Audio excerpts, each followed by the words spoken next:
I went to the desert to get some sand and there was no sand. I have made a chess set or two if you've followed my channel, and recently I've had this idea living in my head rent-free of a sand duney vibe chess set. Why? Because recently I was in Marrakesh with my brother and we were on a sibling trip and we had this desert safari situation, and I thought, while we're in the desert, I'm gonna collect some sand to put in this chess set. Guess what? It wasn't a sandy desert. Apparently, am I the only one who didn't know this? Deserts aren't necessarily just sandy. Really? There's also rocky deserts, which is what this one was. There was no sand. Now, because this idea lived in my head, I had to make it happen. So the plan changed, the project didn't. So here's what I'm gonna do. You guys probably already know that I completely abuse my brother's skill set for this channel. He's my unpaid 3D printing department, my occasional cameraman, my editor, and basically if it requires talent, I just call him.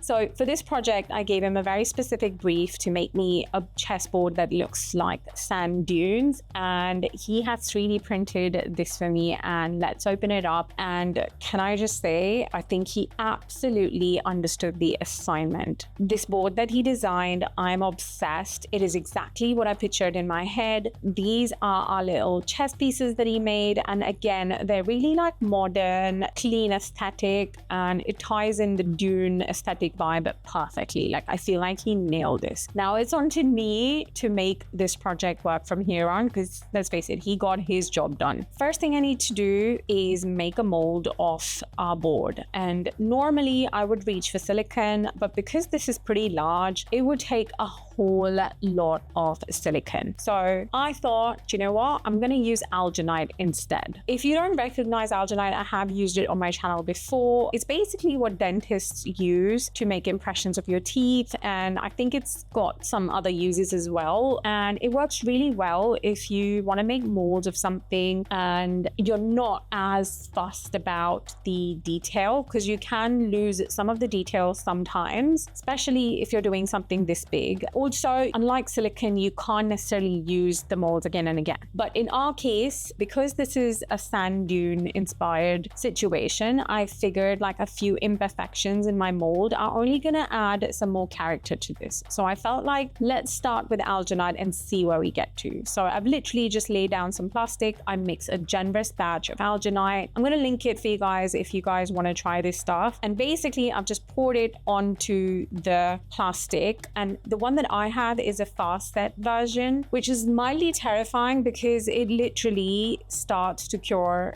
in like 3 business seconds.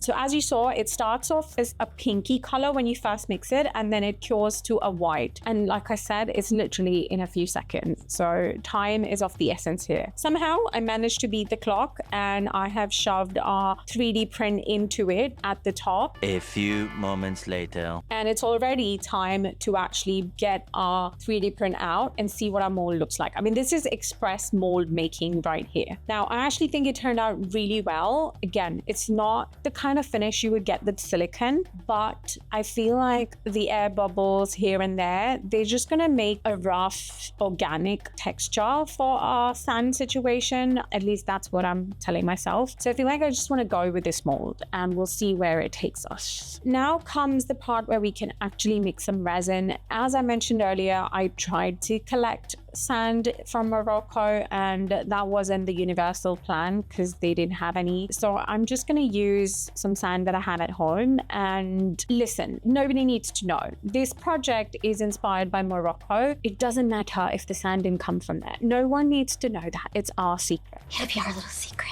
So anyway, I have mixed up some Resiners resin. Resiners are also the kind sponsors of today's video. So again, they have a ton of products that are going to make your crafting life easy. Like, especially my favorite is this G3 machine. So if you're interested, go check them out. They have offers and sales. And also I'm going to link my discount code for you guys. So thank you, Resiners, for sponsoring today's video. For the ratio of sand and resin, I want the gritty, sandy texture for this. Like, That is so important to me. So it's gotta be a large amount of sand and very little resin. Like it almost has to be the consistency of like, you know, the crumb base of a cheesecake. Like when you're mixing butter into some graham cracker crumble just to make that graham cracker crust for a cheesecake. That's the consistency we want. Or could have just said you want wet sand consistency. So that is basically it. And I am just basically dumping it into our alginate mold, just packing it, like shoving it in, packing it, really squishing it down into every corner and compacting it down. I did work in 2 batches just to make my life easier, and I feel like we are good with that. We can leave this to cure, and because this is YouTube, I can now magically skip to the satisfying part, which is to unmold. With alginate, you can rip the alginate to get your cast out. In this case, I didn't have to, it just came out so easy. Again, you might be able to reuse this mold. I've genuinely not ever tried to cast multiple casts in alginate, so I don't know where the limit is. I mean, actually, if it's something that you would like to know, leave me comments and maybe that can be an experiment of its own. But for now, let's just admire this piece because I'm really happy with how it's looking. I love the texture and I think I'm going to lean into the whole rustic vibe. It looks like a fossil, it looks old, it looks like wet sand. It's got so much character. I'm just going to lean into that. Now, I've been thinking about how I'm going to highlight the squares, and at first I was thinking metallic gold, because gold is my answer to everything. Stop it. Get some help. But because I want to lean into the rustic vibe, I'm thinking maybe I could do like a patina situation with a bit of like a hint of blue, green, and copper or gold. I don't know if it's going to work. I've never done it. So we're going to try that. But instead of trying it directly on this, with the leftover sand, I did make this. At the time, I didn't know what this was going to be, but now it's going to be our test piece for our patina, hopefully patina. Got some blue and green inks. These are resin inks, these are not alcohol inks because apparently I have no alcohol inks anymore. I don't know if you guys remember when I cleared out my outside freezer situation, I threw out all my alcohol inks because they were old and leaky and there was hardly any left. I haven't ordered any since. So can someone remind me in the comments to order alcohol inks? That would be helpful. For now, we are gonna have a little play. I had a play around with a few metallic finishes and surprisingly, I think I am team copper. I was fully expecting to go with gold, but I felt like copper is just sitting well with the sand. And then I just played around with a few hints of blue and green to kind of give it that aged, weathered look. I don't know, it just feels like something that's been like sitting out in the desert for years. Like it's subtle, understated, and that's exactly the kind of vibe I'm hoping for. So at this point, I can go ahead and do the same thing to all of my alternate squares. I just want to have them stand out. So this chess set is actually playable and not just aesthetic. Because I've been trolled previously on my chess set saying that, oh, it looks really good, but you can't actually play a game of chess on them because the squares, they all look the same. So no one can criticize my chess set this time because I am definitely putting in the effort to make it playable. So nobody say that. I don't want any of those comments. But while I was doing this, right on cue, our head of quality control has arrived. Honestly, this guy has impeccable timing. He always seems to know the exact moment the camera is rolling and he decides to finally basically come because it's his time to shine. He obviously wants to remind you to like the video, leave a comment, subscribe if you haven't already, and hype this video because every bit of support genuinely helps me make more of these slightly questionable ideas into reality. Also, if you would like to reward Sky for all of his hard work, which mostly consists of wandering into shot and looking adorable, his Happy Meal link is down in the description because let's be honest, no amount of treats is ever enough to pay this employee. After that very important Sky interruption, I carried on painting my squares, and then when I was on my very last square, the universe decided to humble me. I dropped a blob of blue paint exactly where I shouldn't have.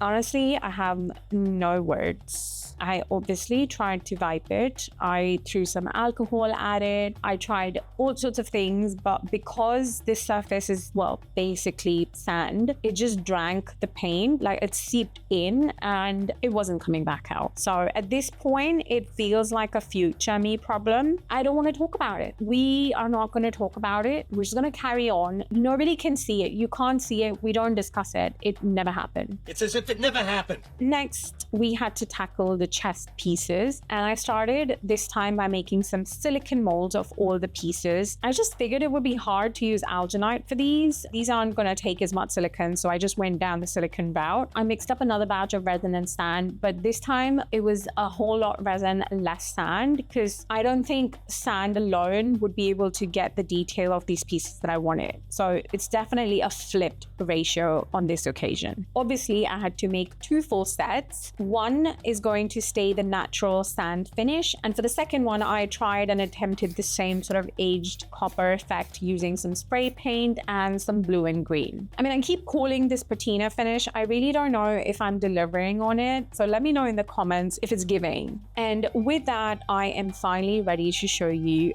this finished chest set.